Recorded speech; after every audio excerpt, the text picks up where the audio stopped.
Hello everyone, আসসালামু আলাইকুম। সবার কি অবস্থা? আজকের ভিডিওটা ব্লগ আকারে শেয়ার করব বা আপলোড করার কথা ছিল না।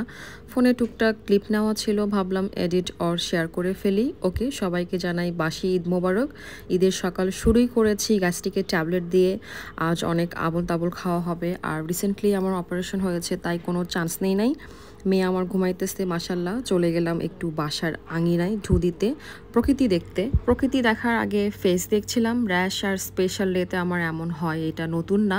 সকালের নাস্তা হিসেবে আজ পান্তা ভাত খাচ্ছি। আগের রাতেই আম্মুকে বলেছিলাম কাল সকালে পান্তা খাবো।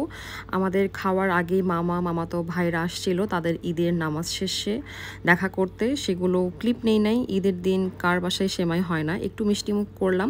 তারপর মেয়েকে গোসল করানো হলো, তার নানু করিয়েছে।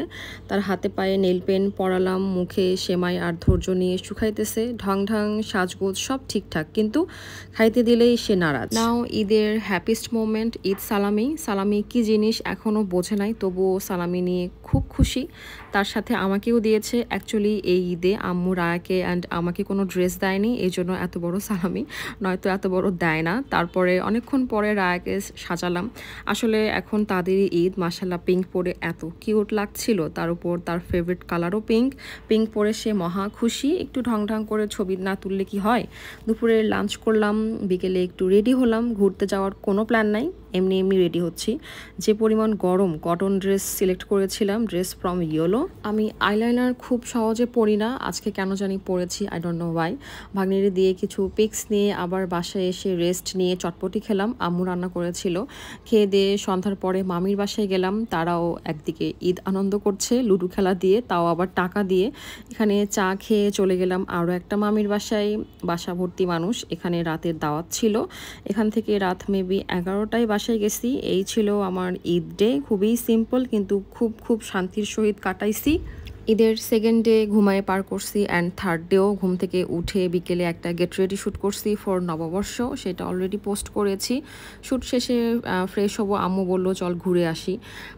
রায়ও বাসায় থাকবে না, জিদ করছিল, তো আমি বললাম বের হও। একদম লাস্ট মোমেন্টে কোনো প্রকার প্ল্যান ছাড়া রিক্সা নিলাম। দেন ভাবলাম না, সেখানেই যাই। আমার খুব পছন্দের একটা আন্টির বাসা, এখানে আসতে আমার খুবই ভালো লাগে, আবার সাথে খুব খারাপও লাগে। এখানের মানে স্মৃতিগুলো খুব খারাপভাবে মনে পড়ে। এই ধান ক্ষেত, দূরের রাস্তা, বাসাবাড়ি, জাস্ট মনে করতে চায় না। যাই হোক, আসার পরেই আজান দিয়ে দিছে। এখানে এসে টিভি দেখতে পেরে তো মনে হচ্ছে সে জান ফিরে পাইছে, কজ নানুর বাসায় তো ডিশ নাই। খাওয়া দাওয়া করলাম, দেন চা। আন্টির মেয়ে সোনামণি বানিয়েছিল, মাসাল্লাহ। অনেক গল্প করলাম এবং অনেক গল্প বাকি রেখে আসছি, সময় ছিল না। কাল ঢাকা যাব, ব্যাগ গোছায় নাই। বিড়ালটার নাম টুনুকে বিদায় দিয়ে বাসায় আসলাম। আম্মু রায়ার জন্য নুডলস রান্না করলো, সাথে আমরাও একটু খেলাম। পরদিন সকাল 10টায় ঢাকার উদ্দেশ্যে রওনা দিলাম। কালায় এসে একটু দাঁড়ালাম গরুর মাংস নেওয়ার জন্য। এই কাজটা আমাদের মানে সবসময় করা হয়। দিনটা ছিল 14ই এপ্রিল। সবাইকে পহেলা বৈশাখের অনেক শুভেচ্ছা। আজকের ব্লগ এতটুকুই। আল্লাহ হাফেজ, থ্যাংকস ফর ওয়াচিং।